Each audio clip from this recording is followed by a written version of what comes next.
fato, entretanto, é que o Brasil segue tendo a maior taxa de juros do mundo, sem rival, porque o que importa é a taxa de juros descontada da inflação. Nós temos uma inflação hoje menor do que a dos Estados Unidos, menor do que a da Europa, e a taxa de juros nossa é quase 3 vezes a taxa real do que a taxa de juros dos principais mercados do mundo, como inerência do modelo. E isso trouxe o Brasil para uma grande polêmica, ou negocinho picareta e falso, são essas polêmicas que a gente assiste na grande mídia brasileira. Vocês devem ter acompanhado.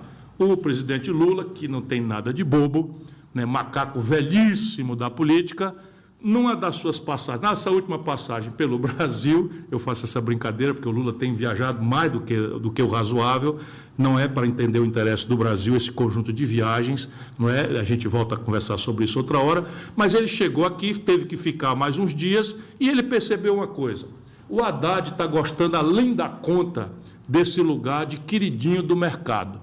E de um único núcleo moderno, ponho muitas aspas nessa palavra moderna, racional, sério, né, muitas aspas, de um governo dominado por demagogia, por irresponsabilidade, por gastadores, em que o demagogo mor é ninguém menos do que o presidente Luiz Inácio Lula da Silva. Eu já vi este filme outras tantas vezes. O Lula, para reinar, ele gosta de dividir. Eu, por exemplo, vi de perto ele fazendo isso com as mesmas personalidades. Zé Disseu na Casa Civil, Palocci na Fazenda, ele botava os dois para brigar, o Palocci representando os interesses do mercado, o arroxo, o controle, a austeridade, aspas, e o Zé Disseu era o encarregado de agradar os políticos, de gastar, de liberar dinheiro, de nomear, de liberar nomeação de cargo, etc. Está fazendo igualzinho.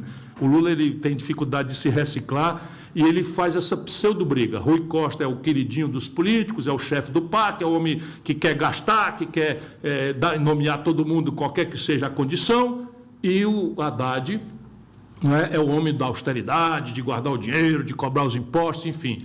Puro papo furado. Só para você ter uma ideia, o Haddad, ministro da Educação, criou uma das maiores picaretagens, por isso que eles não gostam de ouvir o que eu falo, da história do mundo. Eu estou dizendo porque eu sei os números. Sabe o que é? Um negócio chamado FIES. Então, o que é o FIES? É um fundo que basicamente é um empréstimo de dinheiro público para pagar mensalidade escolar da rapaziada, das moças, dos rapazes que, não tendo dinheiro, querem entrar na universidade, não tendo vaga na universidade pública, vão para as universidades privadas, particulares. Pois bem, só para você ter uma ideia, o Haddad criou isso e passou só de inadimplência, só de gente que está devendo dinheiro do Tesouro, seu dinheiro, o Haddad passou para o bolso dos bilionários da educação brasileira 54 bilhões, com B de bola, de reais. Então, o Haddad, ministro da Fazenda, era da plataforma gastadora.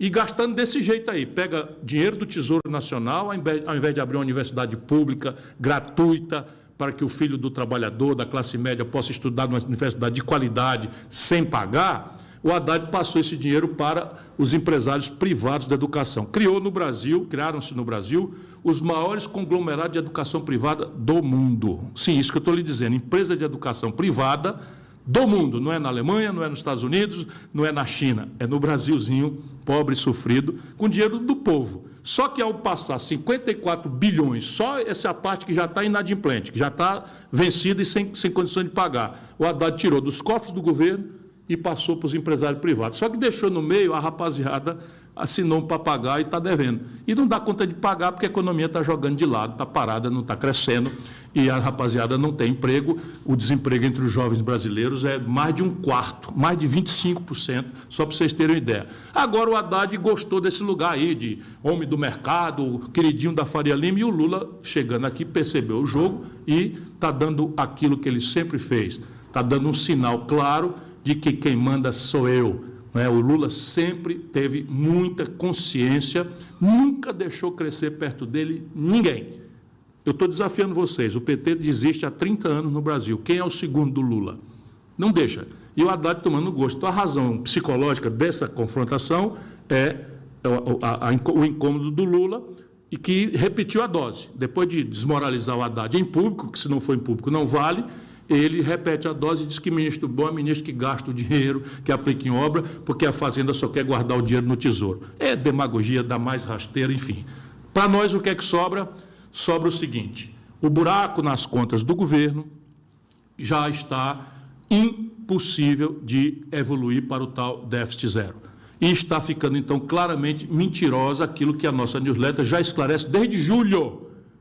Quem leu a newsletter não está surpreso, já sabia claramente que o buraco naquela data era de 168 bilhões de reais e que o Haddad nem imagina, nem toma uma iniciativa e nem está percebendo o esvaimento do prazo.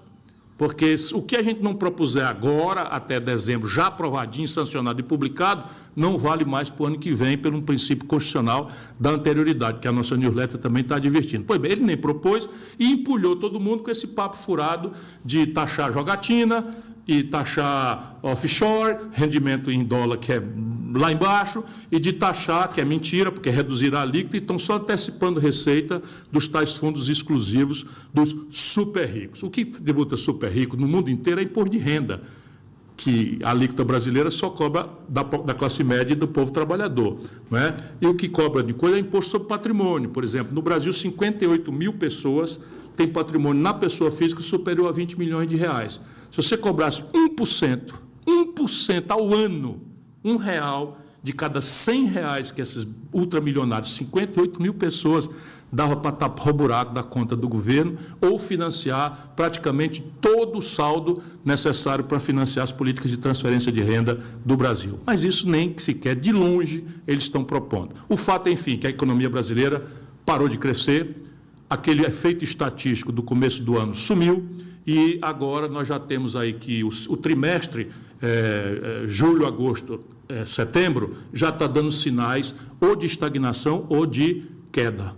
Se você consolida um trimestre de queda e o próximo trimestre é de queda também, o nome disso tecnicamente é recessão. Veja, é do que se trata. Vamos ver, porque os serviços, o varejo, o comércio, que a gente conhece, caiu 1,3%, e os serviços em geral caiu quase 1%, na comparação trimestre a trimestre.